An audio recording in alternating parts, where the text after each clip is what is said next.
I mean, how much closer can you get? I don't know if you can even see that. It is literally right on the line. And so that is super cool, and that gives me a lot of faith in these tools. Hey, this is David, the Crypto Trade Geek, and I'm here today in this video to show you how I use Fibonacci retracements to get in and out of trades.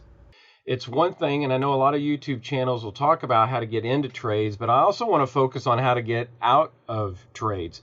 Because you probably know you can get into a trade's one thing, but getting out, like when do I get out? How do I decide when to get out? Fibonacci retracements can help you do that, and I want to show you how to do that in this video. So you can see here on my chart, this is my current 15-minute OP USDT chart on BingX. BingX is the platform I prefer to trade on. There'll be a link in the description below if you want to sign up for BingX. Yeah, there's a little bit of a help for me, but really it's not that big of a deal. This is not financial advice. I'm just showing you what I do and how I use Fibonacci retracements to help me make decisions in a trade, and that you, if you want to do the same, I encourage you to do your own research to sort out whether or not this is a good idea for you or not. If you don't know the super quick background, Fibonacci retracements there's a guy named Fibonacci. He discovered this pattern that happens in nature, and you've probably seen this, this swirling image of numbers before. This is a pattern that happens naturally over and over again. In this picture right here, you can see it kind of happens in storms, and it happens in galaxies, and it happens in shells, and it happens, I don't know what this blue thing is.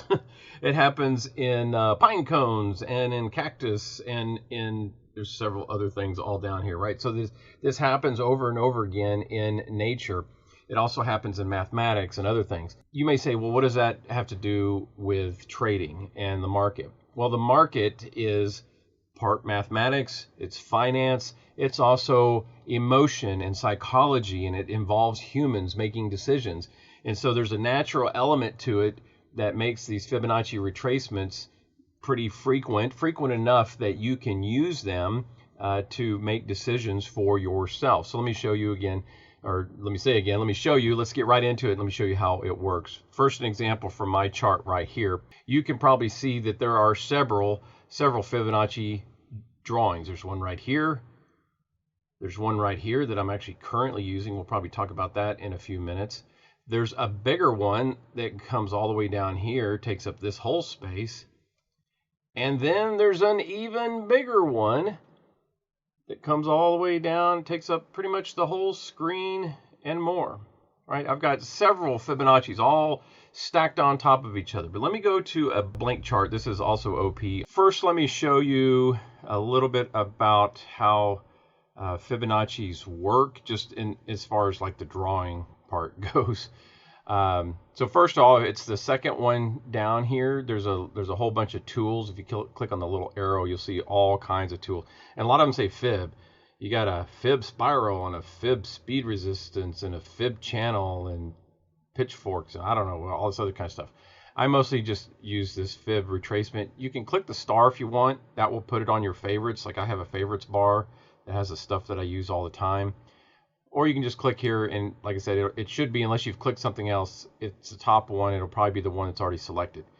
And the way they work is you just draw from a high to a low and let it go, or from a low to a high and let it go, right? And so you end up with these shapes. So let me show you how I have mine set up. You can click the gear icon, or you can just double click when you have it selected.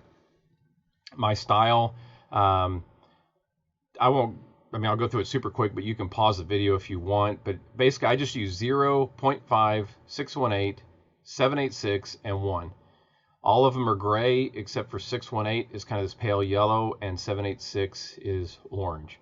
And so that's how I have it set up to be just like this. Everything else is turned off on all those number things.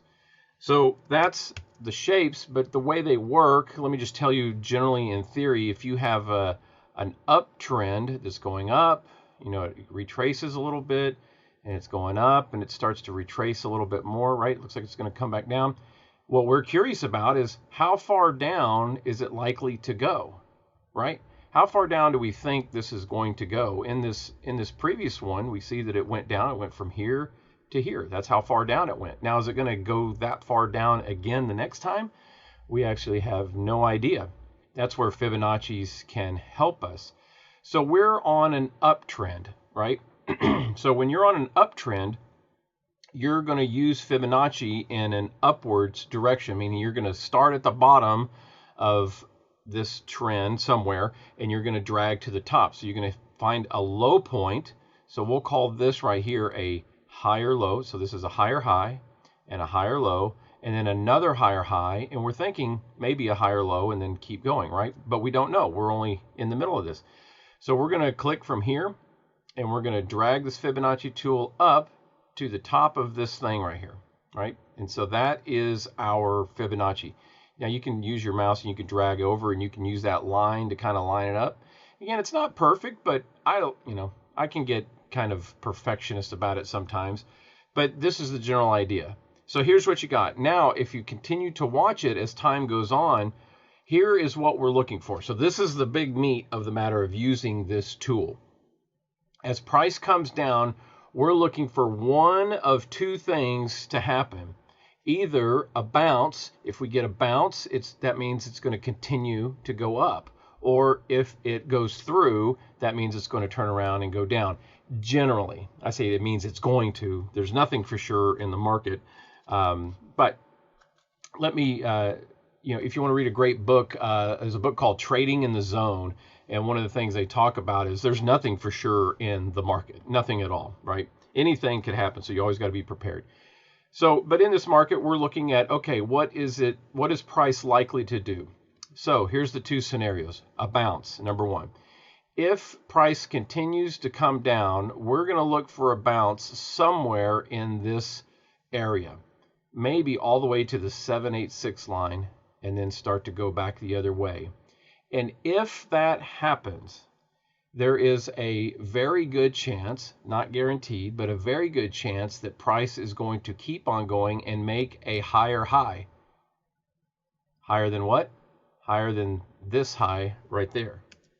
Okay, so that's the scenario of a bounce. Now the bounce could happen, it doesn't always happen exactly at the 786.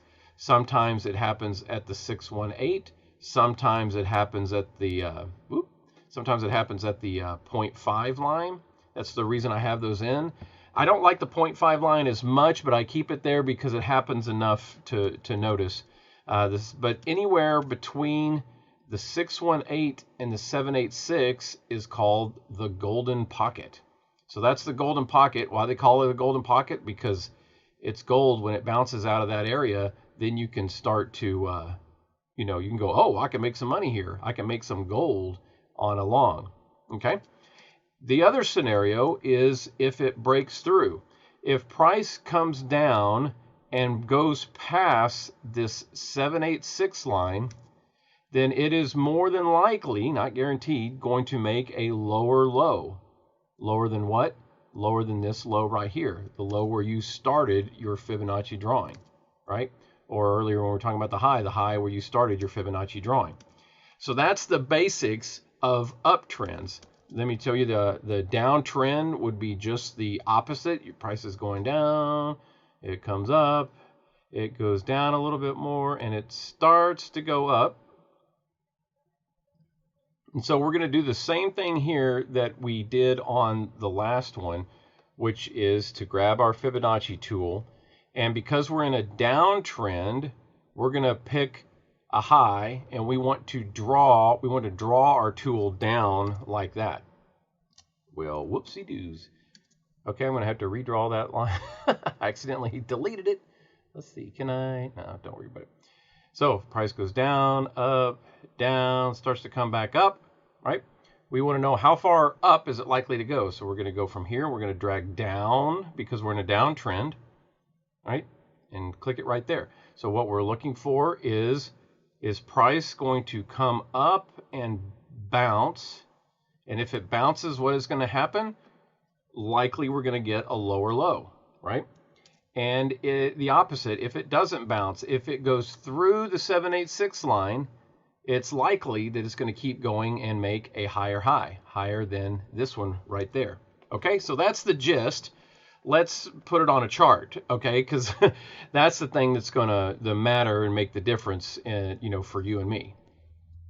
Okay, so the way it works is the same basic thing. Now here's how I use them, and you can decide if you want to do the same or do something different.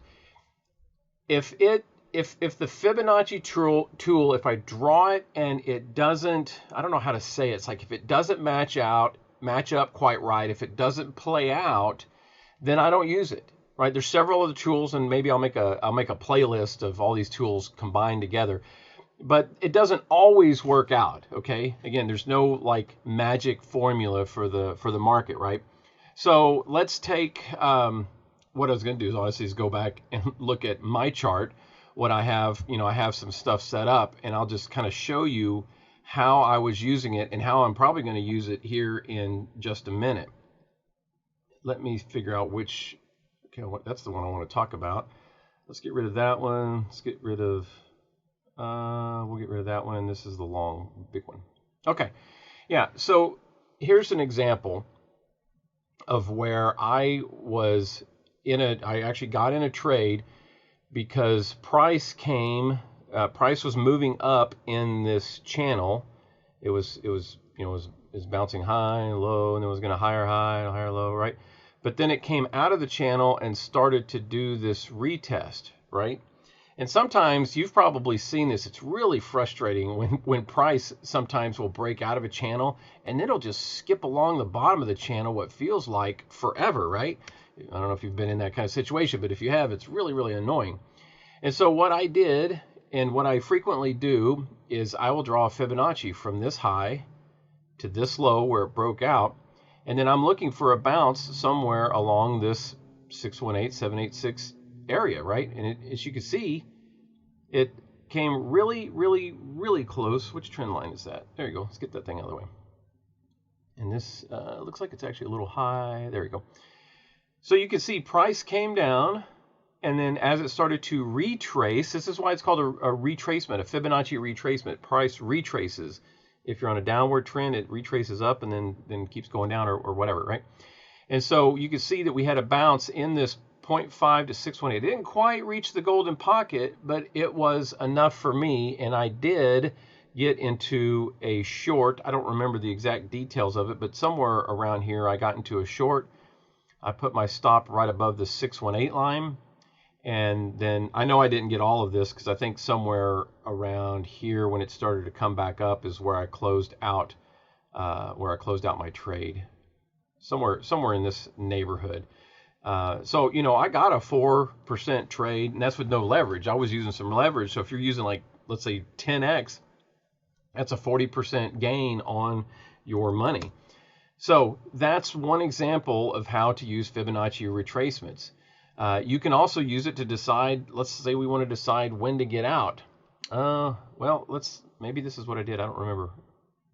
We're going to put this here and we're going to drag it down to one of these lows. And no, there wasn't anything alarming. But what I might do, by the way, if you're wondering why it looks different, I have this extend lines right turned on. You can turn that off. And it looks like this.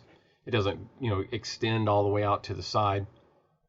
But here you can see, even going from that high to this low, you still got a golden pocket bounce. So you know what? I didn't do this. I just saw price starting to go back up, and I got nervous and I closed out my trade. Right? I could have used this 786 line as my, like, if it goes past that, what did we say? It's probably going to go higher than what? Than the high where we started our Fibonacci retracement, right? And that would have been a good reason to get out. So, it might have been a smaller trade, but every winning trade is a winning trade, right? Let me turn some of these, let me kill this one because obviously I didn't use it. I'm not afraid to tell you and to share with you when I don't do things or when things don't go. So, this one right now. So I've been looking at this one. I'm actually thinking about getting in on a trade. I'm going to do a separate video on that here in just a minute.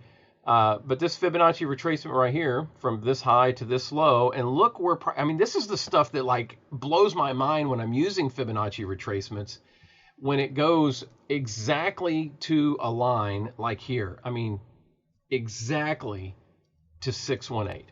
I mean, I don't, you know, that's just crazy. I mean, it's like zoom in here. How much closer? I mean, how much closer can you get? I don't know if you can even see that. It is literally right on the line. And so that is super cool, and that gives me a lot of faith in these tools. Let's do one more so we don't ignore the longs. So in the longs, right, the opposite. We're coming up and down, right? We're curious as to how far this might retrace. I can already tell this one's not going to work out very well, probably what I said, because if this is the low, right, and you come all the way up to here, price is not going to, you know, it's not retracing that far. So this is one of those cases where it's like, okay, in this case, it's just not going to work. What about from here to here? Same thing, it's not going to work. It never comes down that low. It starts to get sort of close, right? So let's do something else. Let's zoom out to the 1 hour. Here we might have some potential. So if we go, ignore all those other little green lines and stuff all over the place. If we go from this low right here to this high right here and slide it over, what do we get? Looky here. If we slide that over, let me clear out these two smaller ones. We get price coming up, bouncing down into this area, this 5 to 618 area, and continuing up. Again, what's going to happen next? Is it going to just keep going up? Possibly. Is it going to come down into this golden pocket area and then go up? Possibly. Is it going to come down and just crash through the floor? Possibly. So let me ask you to right now just look at this and use this as a tool among other things. I hope there's other stuff you're looking at. Like earlier, I was looking at these trend lines, and this breakout of this trend line caused me to use that Fibonacci tool right there in that space, right? So that was a good use of that tool together with other tools to make decisions, okay? So I can't teach you everything in one, and I want to keep this short. It's already 21 minutes long. So that's Fibonacci tools in a nutshell, how I use them specifically with that golden pocket. And then I got that 0.5 area as just another potential consideration. But my favorite area, the one I want to see bounces in, is in this golden pocket. And that can be right on the 618 line, right on the 786 line. Good grief, that thing went flying. Right on the 786 line, or anywhere in between. Okay? So I hope that's helpful to you. I'm David, Crypto Trade Geek. Thanks for following along my channel. Hit like, hit subscribe, and follow along for more stuff. We'll talk to you later. Bye-bye.